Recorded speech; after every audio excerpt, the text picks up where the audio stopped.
Have you become numb to sexual sin? I want you to look at your life for a second and think about it. Like, do you watch pornography on maybe a weekly, monthly, daily basis? And when you do, you don't really feel guilt or shame about it. Maybe at one point you did, but now not so much. Maybe you look with lust, somebody out on the street, somebody at the beach, or just somebody on your phone, and you don't really feel too bad about it. It's normal for you. It's just the way that you operate. Maybe you're in the habit of hooking up occasionally and you hook up with someone and not even a few hours later, you kind of just forget about it entirely. You don't feel bad. You don't feel guilt or shame. It's like it never happened anyway. If this is you, I'm going to share with you that this is a problem, and you might not be aware of that. You might not even know or recognize that you are sexually numb right now, but it's true. You are. And in this video, I want to share with you how to regain sensitivity to sexual sin, because I'm going to tell you right now, it is destroying you from the inside. And whether you're aware of it or not, this numbness that you're experiencing is not a good thing. It is desensitizing you to what is truly going on. So today, we're going to dive into how to regain that sensitivity to sexual sin. So first, you have to recognize the numbness. And for me, this was kind of hard. And my dad helped me recognize this on one occasion when I was like 15 or 16. I got really into movies, loved making short films with my friends, loved watching just like all the Academy Award winning and Oscar winning movies. And I would get into like award shows too, because I wanted to see, okay, who's winning the award shows, all that kind of thing. And I remember my dad like looking over my shoulder kind of thing as I'm watching one of these award shows. And he's like, "Hey, Isaac, like, I know you're into the movies, right? And you're into this kind of stuff, but like, doesn't the fact that like these ladies aren't really wearing clothes right now, like, doesn't that distract you? Like, doesn't that cause you to fall into lust? Like, do you think about that?" And I thought, but no, Dad, it's not like that big a deal. Like, I'm in it for the movie. I'm in it for the results. And yet I had to be honest with myself in that moment. Like, as much as we can try to convince ourselves that, oh, we're in it for the story. No, I'm just in it for the awards. We become numb to the fact that there is so much hypersexualization around us, and we're just consuming it. We're just eating it up without thinking twice about it. The other piece is you need to take your hand off the flame. My wife and I were recently in Mexico, and one of the amazing things about Mexico is how many homemade tortillas they make. Some of these machines can just crank out so many of them, but it's nothing compared to these Mexican grandmas that can just whip these things up like nothing. And what I recognize is that as they put these things on the big, grill or whatever you'd call it, right? They're flipping these things. They're using their hands. They're always using their hands. And I thought about that too, because when I got married, my wife asked me the same kind of questions, like, "Isaac, you're always flipping things with your hand. How can you do that without getting burnt?" And I was like, well, I just kind of always did it this way, but that's not true. I didn't always do it that way. At one time, there was, I would flip something. One point in my life, I would flip something and it would hurt, right? It would hurt. But then I'd do it again and it hurt a little bit less. And I'd do it again and it hurt a little bit less. And this is exactly how the Mexican grandmas do it, right? When they're young, right? You're flipping the tortilla. It does hurt. It hits at those nerves in your fingertips, but you continue to do it and it sears those nerves.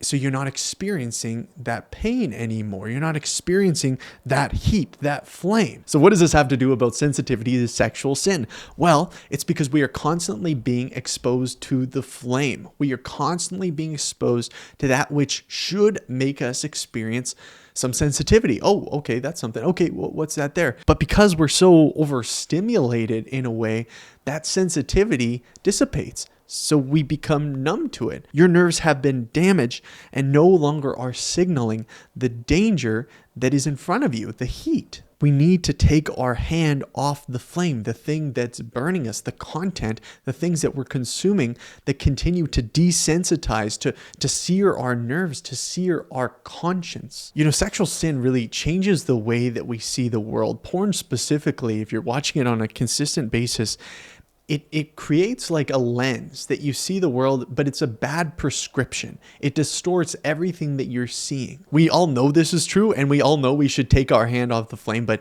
yet porn is one of those things that is so challenging sometimes to break free from.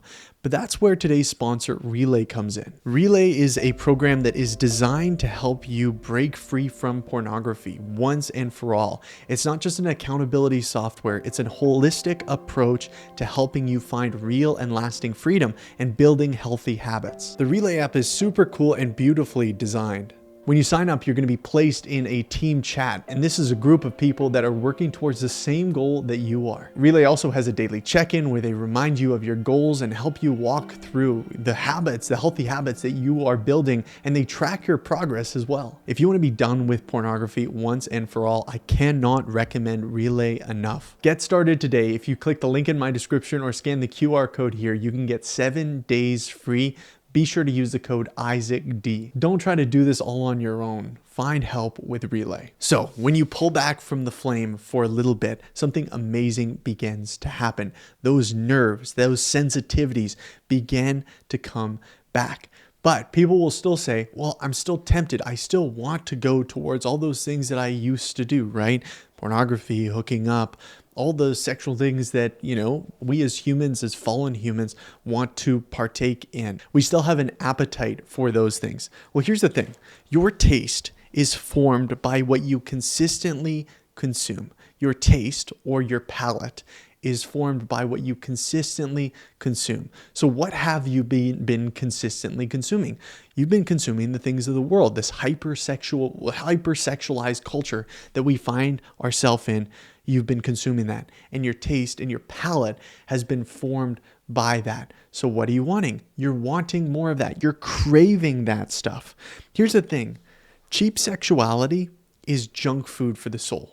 It's this instant gratification taking of another person in order to fill myself. Now, there's been times in my life where I find myself like 25 more pounds than I want to be, maybe even 30, okay? There's been times like that, and I really want to get my health in check. And yet I would crave all the junk food, all like the cakes, chips, all the stuff that I'm not supposed to be eating, because my taste and my palate has been formed around those things because those were the things that I was eating. Here's the thing. There's a transition period as you're trying to stop eating the junk food and eating real food that actually nourishes you. You're not going to want it for a little bit. Your appetite's not going to be for that. You're not going to crave that as much. But then there becomes an amazing shift where you have, not eaten the junk food for a period of time where your mind, your brain actually recognizes the sweetness of an apple, the sweetness of a peach. It's actually so much more like intense than a cake, than some ice cream. But you must consistently consume something else in order for your appetite and your palate to shift away from the junk food that is actually harming your soul. Another angle to this analogy is that, Doritos are not super good for you, but corn that's in the Doritos, right? That can totally be good for you. If you get some corn from some fresh corn, that's awesome, right? But it's the way that it's packaged. It's the way that it's delivered. So sexuality, we were created as sexual beings. God created us that way, as we'll talk about later. Like, there's nothing wrong with being a sexual being. And I'm not trying to take that away from you. I'm trying to help you become actually more sexually alive than you've ever been. When it's packaged just in order for us to consume on a whim, when we have that craving or that urge, like pornography, like random hookups, that is bad for our heart. That's not nutritious because our body cannot process it. It can't digest those things as it can corn. So we need to change what we consume. This is what Philippians 4:8 talks about, us needing to focus on, to consume, to dwell on whatever is true, whatever is excellent, whatever is pure, just, commendable, worthy of praise, honorable, lovely. These things should be the guide of our focus. Like, okay, should I be watching this award show? Going back to the 15-year-old Isaac, should I be watching this? Is this lovely? Is this pure? Is this worthy of praise? Is this commendable? And a lot of nowadays, if you watch the Oscars and stuff like that, I don't know, I haven't watched recently, but I'm like, I don't know, right? The Grammys, some of those performances, some of the outfits that people are wearing, the way that they're dancing, I'm like, I don't know if I could put that in the lovely, pure, commendable category. I probably couldn't. So I need to refocus what I'm consuming. And as I consume what is right and lovely and true and worthy of praise, my taste and my palate will shift to crave these things as God is changing my heart. And he's waking up that sensitivity within me now so that I can be alive to what is good and beautiful and healthy and good sexuality. The thing is, numbness provides us with a level of self-protection. We don't have to address what we're doing. We don't have to face the consequences, the emotional consequences of what we're doing, or the spiritual consequences of what we're doing. We can be numb to it. It protects us in a way. So it can be scary to be sensitive. It just can. Because we feel guilt. We'll feel guilt and regret. Like imagine today if you were to feel sensitive to what you're doing and what you've been up to, all the sins that you've opened up in your life. Man, that can be an overwhelming thing. We feel that guilt, that regret. Maybe we need to deal with our inadequacy and shame even. And not to mention this idea of starting up a real relationship with God, having to repent to God and come clean about everything. But God is not a God of shaming. And that's so clear in the Bible when it talks about the prodigal son who takes the father's inheritance. He spends it all on reckless living. And I'm sure there was a level of numbness, a lack of sensitivity to what he was doing while he was out there. He was just spending money, prostitutes, gambling, all the luxurious food. And then he began to eat with the pigs because he didn't have any more money. And he goes back to the father and he says, I don't deserve to be your son. I just want to be a servant, please. And the father says, you are my son who has returned. Let's kill the fattened calf. Let's throw a party because my son was once lost, but now he is found. That is not the voice of a shaming father who wants to just say, I told you so. This is a father who wants us to come into the family that we're invited into, that he has adopted us into. And yeah, it's scary. I think of David, King David, a man after God's own heart. He had done all these amazing things, because of God in his life. And then he saw Bathsheba on the roof, this woman that wasn't his wife, but he took her for his own. And he had her husband killed on the field of battle. David, when confronted by his sin, repented. And he was in so much anguish and repentance for what he had done. The truth is, it will feel worse before it gets better. Because you've shut yourself off for so long to feelings, essentially, then when you open yourself up again to that, when you take your hand off the flame, when your sensitivity begins to come back, man, you're going to feel the weight of your sin. And I'm just going to encourage you to let that break your heart. Let that break you, but let it draw you to Christ, to see his grace that he has for you, that he has loved you and given himself for you, that even in the midst of what feels just so terrible and you feel so guilty and so heartbroken for the life that you've lived and the time that you've wasted, you can find hope and healing in him. Because Jesus wants to make us alive again. He wants to make us sexually alive again. I am fully convinced that those people out there that are living lives of sexual promiscuity and pornography addiction, they are not living sexually alive lives. They're living sexually dead lives because they become so numb to it. It means nothing to them. Ask anybody who's been in hookup culture what sex means to them. It means nothing.